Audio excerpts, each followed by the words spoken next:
Friends, എല്ലാവർക്കും ഉമ്മി അന്മിയിലെ പുതിയൊരു ടിപ്പ് വീഡിയോയിലേക്ക് സ്വാഗതം. ഇന്നത്തെ വീഡിയോ നമുക്ക് എല്ലാവർക്കും യൂസ്ഫുൾ ആയിട്ടുള്ളൊരു വീഡിയോ ആണ്. വീഡിയോ കണ്ടിട്ട് നിങ്ങൾക്ക് യൂസ്ഫുൾ ആയി എന്ന് തോന്നുകയാണെങ്കിൽ നമ്മുടെ വീഡിയോ ഒന്ന് ലൈക്ക് ചെയ്യാനും ഷെയർ ചെയ്യാനും മറക്കരുത്. അപ്പോൾ സമയം കളയാതെ നമുക്ക് വീഡിയോയിലേക്ക് പോകാം. നമ്മൾ വീട്ടമ്മമാരെല്ലാവരും കറികളിലൊക്കെ ധാരാളമായിട്ട് കറിവേപ്പിലേക്ക് ഇടുന്നവരാണല്ലോ. അതുകൊണ്ട് തന്നെ മിക്ക വീടുകളിലും കറിവേപ്പിലേക്ക് ഉണ്ടാവും. കറിവേപ്പിലേക്ക് നട്ടുവളർത്താൻ സ്ഥലം ഇല്ലാത്തവരാണെങ്കിൽ നമ്മളത് പുറത്തുനിന്ന് വാങ്ങിക്കുക, അല്ലെങ്കിൽ നമ്മുടെ അടുത്ത ബന്ധുക്കളുടെ വീട്ടിൽ നിന്നോ കൂട്ടുകാരുടെ അടുത്തു നിന്നൊക്കെ നമ്മൾ കറിവേപ്പിലേക്ക് കൊണ്ടുവരാറുണ്ട്. അങ്ങനെ കൊണ്ടുവരുന്ന കറിവേപ്പില 2 ദിവസം കഴിയുമ്പോഴത്തേക്ക് അതിന്റെ കളറൊക്കെ പോയിട്ട് കൊഴിഞ്ഞൊക്കെ പോവാറുണ്ട്. അപ്പൊ അങ്ങനെയൊന്നും ഇല്ലാതിരിക്കുന്നതിന് വേണ്ടിയിട്ട് 2-3 ടിപ്സുകൾ ഞാൻ ഇന്ന് പറയുന്നുണ്ട്. അപ്പോൾ ഞാൻ ഇവിടെ കറിവേപ്പില ഒടിച്ചെടുക്കുകയാണ്. നമ്മൾ കറിവേപ്പിൽ നിന്ന് കറിവേപ്പില എപ്പോഴും ഇതുപോലെ ഇങ്ങനെ ഒടിച്ചെടുക്കാനേ പാടുള്ളൂ. അങ്ങനെ ഒടിച്ചെടുത്താലാണ് കറിവേപ്പില നന്നായിട്ട് പിന്നെയും കിളിർത്ത് വരികയുള്ളൂ. അപ്പോൾ ഈ കറിവേപ്പില ഒടിച്ചെടുത്ത് കൊണ്ട് വന്നിട്ടുണ്ട്. ഇത് നമ്മൾ നല്ല ഫ്രഷ് ആയിട്ട് ഇതുപോലെ തന്നെ പച്ച നിറത്തോട് കൂടി ഇരിക്കുന്നതിന് വേണ്ടിയിട്ട് ഉള്ള കുറച്ച് 2-3 ടിപ്സുകൾ പറയുന്നുണ്ട്. അപ്പോൾ ആദ്യം തന്നെ ഞാൻ ഈ കൊണ്ടുവന്ന കറിവേപ്പിലയിൽ നിന്ന് അതിൻ്റെ കൂമ്പിലകളൊക്കെ ഇല്ലേ, ആ കൂമ്പൊക്കെ ഞാനൊന്ന് ഒടിച്ചെടുക്കുകയാണ്.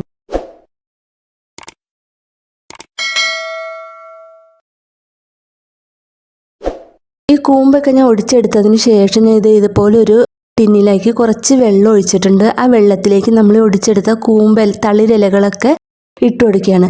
ഇതുപോലെ വെള്ളത്തിലിട്ട് വെച്ചിട്ടുണ്ടെങ്കിൽ നമുക്ക് ഒരാഴ്ചയോളം കറിവേപ്പില ഇതേപോലെ തന്നെ നല്ല ഫ്രഷ് ആയിട്ടിരിക്കും.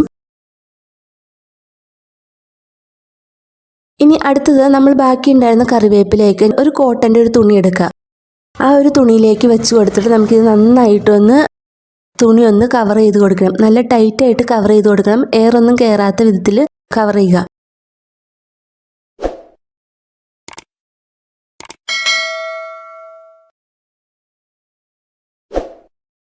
എന്നിട്ട് നമുക്കൊരു പ്ലാസ്റ്റിക് കവർ ആവശ്യമുണ്ട്. സാധാരണ പ്ലാസ്റ്റിക് കവറിലൊക്കെ ഇട്ട് വെച്ചിട്ടുണ്ടെങ്കിൽ കുറച്ച് ദിവസം കഴിയുമ്പോൾ അതിൻ്റെ ഇലകളൊക്കെ കൊഴിഞ്ഞു പോകാറുണ്ട്.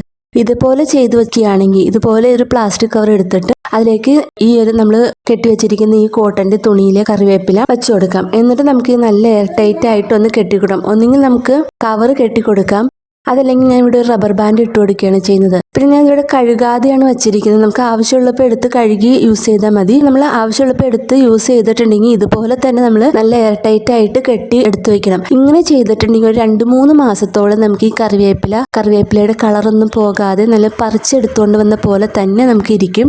ഇത് നല്ലൊരു ടിപ്പാണ്. ഇനി കോട്ടൺ തുണി അല്ലെങ്കിൽ നമുക്ക് ഒരു വാഴയിലയിൽ കെട്ടി ഇതുപോലെ കവറിലിട്ട് പൊതിഞ്ഞ് വെച്ചാലും കറിവേപ്പില നല്ല ഫ്രഷ് ആയിട്ടിരിക്കും. ഇനി അടുത്തതായിട്ട് ഞാൻ ഇവിടെ കുറച്ച് കറിവേപ്പില എടുത്തിട്ടുണ്ട്. വെള്ളത്തിന്റെ അംശമൊന്നും ഇതിനകത്ത് ഈ കറിവേപ്പിലയിൽ ഉണ്ടാവാൻ പാടില്ല. വെള്ളത്തിന്റെ അംശം ഉണ്ടെങ്കിൽ കറിവേപ്പില പെട്ടെന്ന് ചീഞ്ഞു പോകും.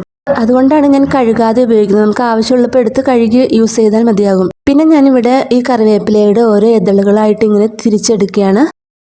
എന്നിട്ട് ഞാനിവിടെ ഒരു ടിൻ എടുത്തിട്ടുണ്ട്. അതിലേക്ക് ഞാൻ ഒരു ടിഷ്യൂ പേപ്പർ വെച്ച് കൊടുക്കുകയാണ്.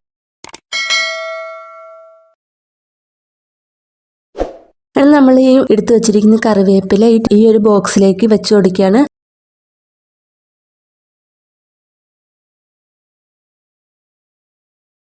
അതിൻ്റെ മുകളിലും ഞാൻ ഒരു ടിഷ്യൂ പേപ്പർ വെച്ച് കൊടുക്കുന്നുണ്ട്. എന്നിട്ട് നന്നായിട്ടൊന്ന് അടച്ചു വയ്ക്കാം. ഇതുപോലെ നമ്മൾ ഫ്രിഡ്ജിൽ സൂക്ഷിച്ച് വെക്കുകയാണെങ്കിലും കറിവേപ്പില മാസങ്ങളോളം നല്ല ഫ്രഷ് ആയിട്ടിരിക്കും. ഇപ്പം ഞാൻ ഇവിടെ 3 ടിപ്പുകൾ കാണിച്ചിട്ടുണ്ട്. കറിവേപ്പില നല്ല ഫ്രഷ് ആയിട്ട് നമ്മൾ വേപ്പിൽ നിന്ന് പറിച്ചെടുത്തുകൊണ്ട് വന്ന പോലെ തന്നെ നല്ല ഫ്രഷ് ആയിട്ടിരിക്കും. ഇതുപോലെ ചെയ്തു കൊടുത്തിട്ടുണ്ടെങ്കിൽ ഈ ടിപ്പുകൾ നിങ്ങൾക്ക് യൂസ്ഫുൾ ആയി എന്ന് വിചാരിക്കുന്നു. യൂസ്ഫുൾ ആയി എങ്കിൽ ഒന്ന് ലൈക്ക് ചെയ്യാൻ മറക്കരുത്, പിന്നെ ഷെയർ ചെയ്യാനും. ഇനി അടുത്തതായിട്ട് നമ്മുടെ വീട്ടിൽ കുറച്ച് അധികം ആപ്പിളൊക്കെ വാങ്ങിച്ചുകൊണ്ട് വരികയാണെങ്കിൽ, ഇപ്പം നോമ്പൊക്കെ അല്ലേ, അപ്പോൾ ഫ്രൂട്ട്സ് ഒക്കെ കുറേ നമ്മൾ വാങ്ങിച്ച് സൂക്ഷിക്കാറുണ്ട്.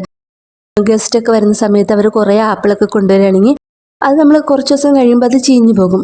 അപ്പോൾ ഈ ആപ്പിള് ചീഞ്ഞു പോകാതിരിക്കുന്നതിന് വേണ്ടിയിട്ടുള്ള ഒരു ടിപ്പാണിത്. അപ്പം ഞാൻ ഇവിടെ ഒരു പ്ലാസ്റ്റിക്കിൻ്റെ കവർ എടുത്തിട്ടുണ്ട്. ഈ ഒരു കവറിൽ ഞാൻ കുറച്ച് ഹോൾ ഇട്ട് കൊടുക്കുന്നുണ്ട്. നമുക്ക് കൈകൊണ്ട് ഇട്ട് കൊടുത്താലും മതി. ഞാനിപ്പോൾ കത്രിക യൂസ് ചെയ്തിട്ട് കുറച്ച് ഹോളുകൾ അവിടെ ഇവിടെയായിട്ട് ഇട്ട് കൊടുക്കുന്നുണ്ട്. എന്നിട്ട് ഞാൻ ഈ ആപ്പിൾ ഈ ഒരു കവറിലേക്ക് ഇട്ട് കൊടുക്കുകയാണ്. എന്നിട്ട് നന്നായിട്ടൊന്ന് കെട്ടിക്കൊടുക്കുന്നുണ്ട്. ഇതുപോലെ നമ്മൾ ഫ്രിഡ്ജിൽ സൂക്ഷിച്ച് വെക്കുകയാണെങ്കിൽ ഈ ആപ്പിള് 2-3 മാസത്തോളം ചീഞ്ഞു പോകാതെ നല്ല ഫ്രഷ് ആയിട്ടിരിക്കും. ഈ ഒരു ടിപ്പ് നിങ്ങൾ എല്ലാവരും ഒന്ന് ട്രൈ ചെയ്ത് നോക്കണം. ഇനി അടുത്തതായിട്ട് എല്ലാവർക്കും അറിയാവുന്ന ഒരു ടിപ്പായിരിക്കും, ഒരു ക്ലീനിങ് ടിപ്പാണ്. നമ്മുടെ വീട്ടിലുള്ള ഒരു പഴയ തലയണ കവർ എടുക്കുക. ഞാനിപ്പോൾ ഇവിടെ ഒരു പഴയ തലയണ കവർ എടുത്തിട്ടുണ്ട്. ആ തലയണ കവർ കൊണ്ട് ഞാൻ എന്താ ചെയ്യുന്നതെന്ന് വെച്ചിട്ടുണ്ടെങ്കിൽ ഈ ഒരു തലയണ കവർ ചെറുതായിട്ടൊന്ന് നനച്ചു കൊടുക്കുകയാണ്. വെള്ളത്തിലിട്ട് മുക്കി ഒന്ന് നനച്ചു കൊടുക്കുന്നുണ്ട്. അതിനുശേഷം നമ്മുടെ ഫാൻ ക്ലീൻ ചെയ്യുന്ന സമയത്ത് നമ്മൾ സാധാരണ ഫാൻ ക്ലീൻ ചെയ്യുന്ന സമയത്ത് ഇതിനകത്ത് നിറച്ച് പൊടികളൊക്കെ ഉണ്ടെങ്കിൽ ക്ലീൻ ചെയ്യുമ്പോൾ ഈ പൊടികളൊക്കെ താഴെ ചാടി പിന്നെ തറയിലൊക്കെ ചാടിയിട്ട് ആ തറയെ നമ്മൾ പിന്നെ ക്ലീൻ ചെയ്യേണ്ട ഒരു അവസ്ഥയായിരിക്കും. അപ്പം അങ്ങനെയൊന്നും ഇല്ലാതിരിക്കുന്നതിന് വേണ്ടി ഈ നനഞ്ഞ തലയണ കവർ ഈ ഒരു ഫാനിൻ്റെ ലീഫിലേക്ക് ഇങ്ങനെ കയറ്റി കൊടുക്കാം. എന്നിട്ട് നമുക്ക് ഇത് നന്നായിട്ടൊന്ന് ക്ലീൻ ചെയ്തെടുക്കാം.